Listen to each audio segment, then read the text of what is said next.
เราอาศัยอยู่บนดาวเคราะห์ดวงหนึ่งในจักรวาลอันกว้างใหญ่ซึ่งดูราวกับว่าได้รับการคัดสรรมาอย่างสมบูรณ์แบบเพื่อรองรับการดำรงอยู่ของชีวิต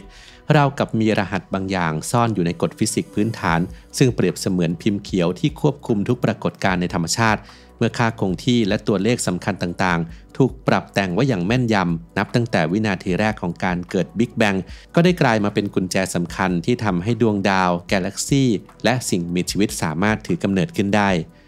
คำถามที่ตามมาคือเหตุใดจักรวาลจึงเอื้ออำนวยต่อการมีอยู่ของพวกเราตัวเลขเหล่านี้เป็นเพียงความบังเอิญทางสถิติและการเกิดขึ้นของมนุษย์เป็นเพียงความโชคดีในเกมจักรวาลอันไพศาลหรือว่ามีปัจจัยอื่นใดที่ลึกซึ้งกว่านั้นซ่อนอยู่เบื้องหลังประเด็นนี้ไม่ได้เป็นเพียงคำถามทางวิทยาศาสตร์แต่ยังท้าทายมุมมองของเราต่อการดำรงอยู่และตำแหน่งแห่งที่ของมนุษยชาติในเอกภพ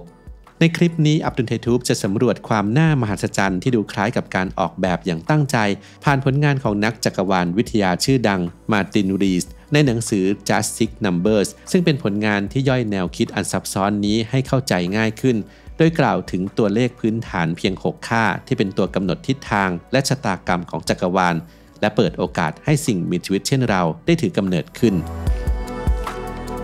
หลายคนอาจเข้าใจว่าอาหารเสริมควรจะเห็นผลเร็วเหมือนกาแฟที่เมื่อดื่มแล้วทำให้ตื่นตัวแต่ความจริงร่างกายต้องใช้เวลา 1-6 เดือนในการสะสมสาร DHA และ EPA เพื่อการเปลี่ยนแปลงที่ชัดเจนต่อสมองและอารมณ์การเลือกผลิตภัณฑ์คุณภาพสูงจึงมีความสำคัญอย่างยิ่งผมจึงเลือก Clarity Omega 3 Norway Ultra Astaxanthin และนี่เป็นคำตอบสำหรับผู้ที่มองหาน้ำมันปลาเกรดพรีเมียม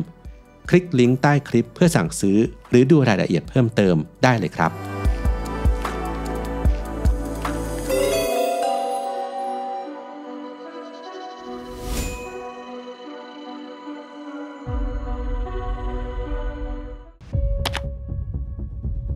ทุกคนกำลังอาศัยอยู่ในจักรวาลที่ดูเหมือนถูกปรับแต่งมาอย่างสมบูรณ์แบบเพื่อรองรับชีวิตและทุกสรรพสิ่งค่าคงที่ทางฟิสิกส์ที่นักวิทยาศาสตร์ค้นพบนั้นถูกตั้งค่าไว้อย่างละเอียดอ่อนและมีความเฉพาะเจาะจงอย่างยิ่ง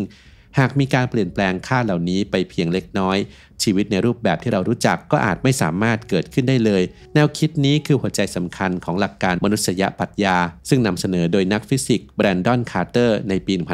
1973 กล่าวอีกนัยหนึ่งคือการที่เราสามารถสังเกตการจักรวาลได้นั้นก็เป็นหลักฐานในตัวเองว่าจักรวาลจะต้องมีคุณสมบัติที่เอื้อให้ผู้สังเกตการถือกำเนิดขึ้นมาได้ค่าคงที่เหล่านี้เปรียบเสมือนรหัสที่ทำให้จักรวาลของเรามีความพิเศษลองจินตนาการครับว่าหากดวงอาทิตย์มีอายุขัยเพียงไม่กี่ล้านปีแทนที่จะเป็นหลายพันล้านปีก็จะทำให้อารยธรรมที่ซับซ้อนไม่มีเวลาพอที่จะวิวัฒนาการหรือหากพลังงานมืดขับเคลื่อนการขยายตัวของจักรวาลในอัตราที่ไม่เหมาะสม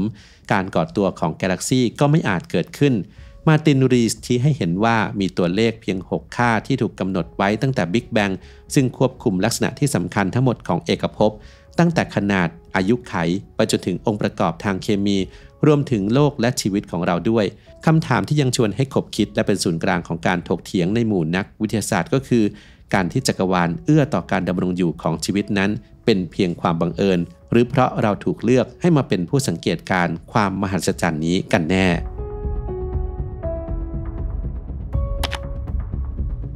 ในจักรวาลอันกว้างใหญ่ทุกสิ่งที่เราสังเกตเห็นตั้งแต่ดวงดาวไปจนถึงสิ่งมีชีวิตบนโลกล้วนถูกควบคุมโดยตัวเลขพื้นฐานเพียง6ค่าหากค่าใดค่าหนึ่งผิดเพี้ยนไปโลกอาจไม่ถือกำเนิดและมนุษย์อาจไม่มีโอกาสได้รับรู้เรื่องราวเหล่านี้นี่คือความมหัศจรรย์ของเอกภพที่รีสได้สรุปไว้ในหนังสือของเขา 1. N คืออัตราส่วนระหว่างแรงไฟฟ้าและแรงโน้มถ่วงมีค่าประมาณ10 ยกกำลัง 36ซึ่งเป็นค่าที่มากที่สุดในบรรดาตัวเลขทั้ง6ค่านี้ทำให้แรงโน้มถ่วงอ่อนกำลังในระดับที่พอเหมาะทำให้ดาวเคราะห์สามารถโคจรรอบดาวฤกษ์ได้นานนับพันล้านปีโดยไม่ถูกดึงดูดจนยุบตัวลงไปเวลาหลายพันล้านปีนี้เองที่จำเป็นต่อกระบวนการวิวัฒนาการทางชีววิทยาอันเชื่องช้า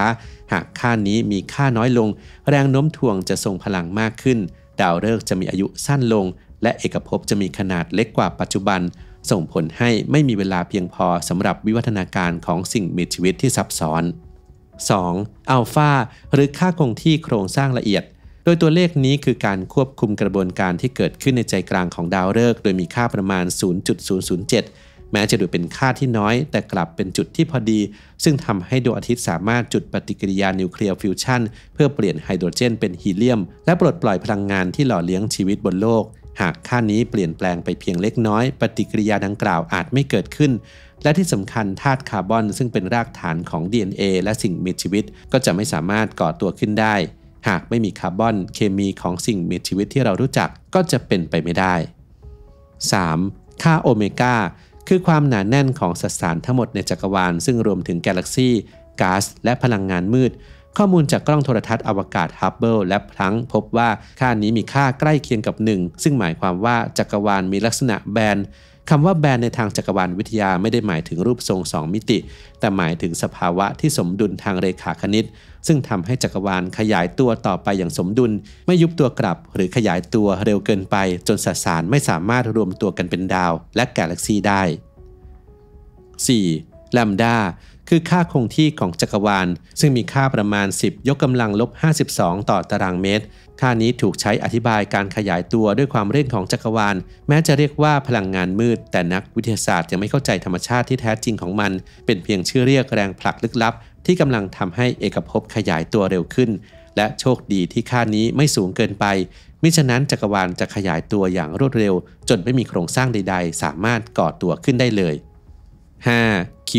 คือค่าความผันผวนยุคแรกโดยมีค่าประมาณ10 ยกกำลังลบ 5ความผันผวนเล็กน้อยนี้เปรียบได้กับระลอกคลื่นบนผิวน้ำที่เรียบสนิทซึ่งต่อมาได้ขยายขนาดและกลายเป็นจุดกำเนิดของโครงสร้างที่ยิ่งใหญ่ในเอกภพมันทำให้การขยายตัวของสสารไม่สม่ำเสมออย่างสมบูรณ์และเกิดบริเวณที่มีความหนาแน่นสูงกว่าปกติเล็กน้อยจนเป็นจุดเริ่มต้นของการรวมตัวเป็นโครงสร้างขนาดใหญ่หากค่านี้น้อยกว่านี้เอกภพจะราบเรียบและว่างเปล่าแต่หากมากกว่านี้เอกภพจะเต็มไปด้วยความรุนแรงและหลุมดำขนาดยักษ์จนไม่มีดาวเคราะห์หรือระบบสุริยะที่เสถียรเกิดขึ้นได้ 6. D คือจำนวนมิติของปฏิภูมิซึ่งก็คือ3มิติที่เราคุ้นเคยจำนวนมิตินี้ทำให้แรงโน้มถ่วงและแรงไฟฟ้าทำงานร่วมกันอย่างมีเสถียรภาพซึ่งจำเป็นต่อการสร้างโครงสร้างตั้งแต่ระดับอะตอมไปจนถึงดาวเคราะห์สตีเฟน ฮอว์กิงเคยอธิบายในหนังสือ A Brief History of Time ว่าหากจักรวาลมีเพียง2มิติสิ่งมีชีวิตที่ซับซ้อนจะไม่สามารถวิวัฒนาการได้และหากมีมากกว่า3มิติวงโคจรของดาวเคราะห์จะไม่เสถียรทำให้โลกอาจถูกเบี่ยงออกจากเขตเอื้อชีวิตหรือ habitable zone หรือดิ่งเข้าสู่ดวงอาทิตย์ในเวลาไม่นานตัวเลขทั้ง6นี้ทำงานร่วมกันเพื่อกำหนดวิวัฒนาการของจักรวาลแต่นักวิทยาศาสตร์ยังไม่ทราบแน่ชัดว่าค่าเหล่านี้มีความสัมพันธ์กันอย่างไรหรือเหตุใดจึงมีค่าที่ลงตัวได้เช่นนี้หลายคนมีความหวังว่าทฤษฎีแห่งสรรพสิ่งหรือ Theory of Everything อาจให้คำตอบได้ในอนาคตแต่ในปัจจุบันมันยังคงเป็นหนึ่งในความลับที่ยิ่งใหญ่ที่สุดของจักรวาล